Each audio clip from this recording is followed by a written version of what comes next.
Welcome to Worker Burnout and Finding Resiliency, brought to you by Healthy Decisions. My name is Kara Willett. I'm the Healthy Decisions Coordinator, and I will be presenting on this subject today. When we talk about burnout, it's important to know what it is. Burnout is a state of emotional, physical, and spiritual exhaustion from prolonged stress. When you are in a situation where the demands exceed your resources and it continues for a long time, then you are at significant risk of burnout. In the area of healthcare and the careers that encompass healthcare, the subject of compassion fatigue often comes up when discussing burnout. So how does compassion fatigue factor into the subject as we discuss it today? Compassion fatigue is a form of burnout. Though the definition is slightly different, compassion fatigue is a state experienced by those helping people or animals in distress. It is an extreme state of tension and preoccupation with the suffering of those being helped to the degree that it can create a secondary traumatic stress for the helper.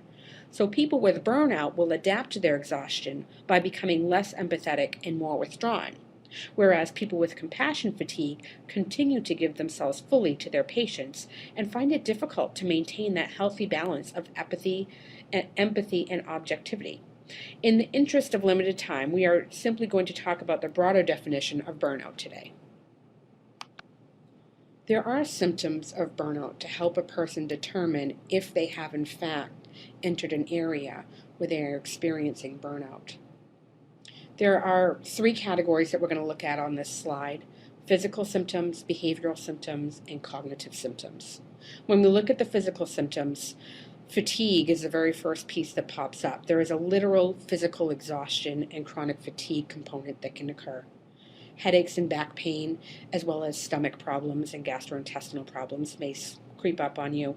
Sleep disturbances, really intensive muscular tension or an increase in muscular tension, vulnerability to illness or not being able to shake off illnesses, so a change in the person's immune system. Behaviorally, you may see an increase in a person's irritability. They may be much more likely to get anger or carry some resentment around. They may be withdrawing or alienating themselves a bit. Marital and relationship difficulties will often creep up. Thinking may become a little bit more dichotomous, black and white thinking, very rigid thinking, and not having any room to really think about the gray areas that may be occurring. Increased use of alcohol or drugs, and of course self-righteousness may be something that you see. And then cognitive and affective changes. The emotional numbness is a big component. That's part of the withdrawal and burnout piece. Hypersensitivity, cynicism, apathy, helplessness, and hopelessness, depression very often will accompany burnout, and then over-identification with patients or some blurred boundaries going on. Considering all of the symptoms that we just reviewed on the last slide, how many of those did you identify with? How many have you identified with for a long period of time? If you're finding yourself really relating to a lot of the categories that we just discussed, you may be experiencing burnout at this time. So how do we address being burnt out? What do we do about it? We turn to the 3 R's: recognition, acknowledgement, if you will, reverse, and resiliency. And we're going to go over these 3. The first R, recognition. You need to learn the warning signs of burnout, which we identified a little bit earlier in this slideshow. Ask yourself if you are someone who tends to ignore your personal needs. If the answer is yes, then ask someone who knows you and whom you trust to help you watch for signs of burnout, a trusted coworker. The second R is reverse. When you see the signs of burnout, then start to reverse the burnout by making rest, care, and lowered stress a high priority. That does not mean you have to stop everything that you are doing.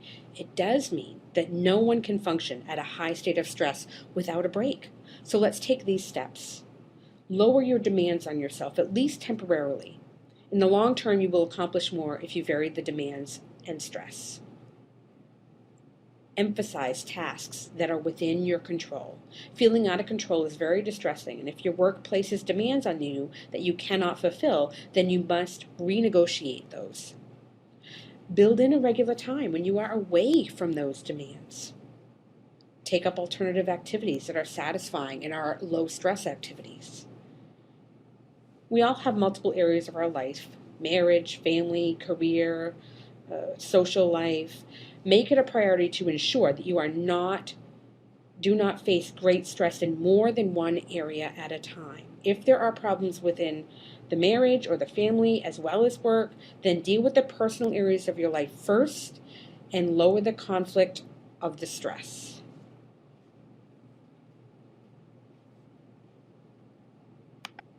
And then the last R is resilience.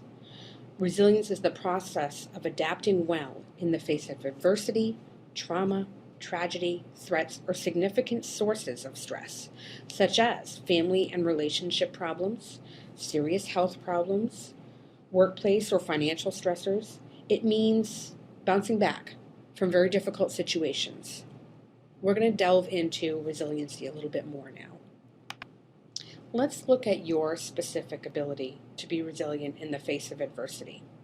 And how can you improve that? Improving resiliency takes a few steps. The first piece to look at is to get connected. Building strong, positive relationships with loved ones and friends can provide you with needed support and acceptance in both good times and in bad. Make every day meaningful. Do something that gives you a sense of accomplishment and purpose every day.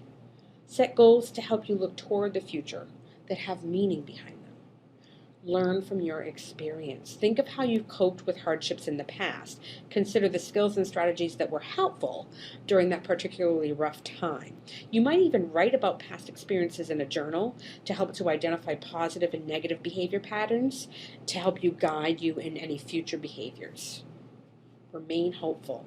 You cannot change the past, but you can always look toward the future.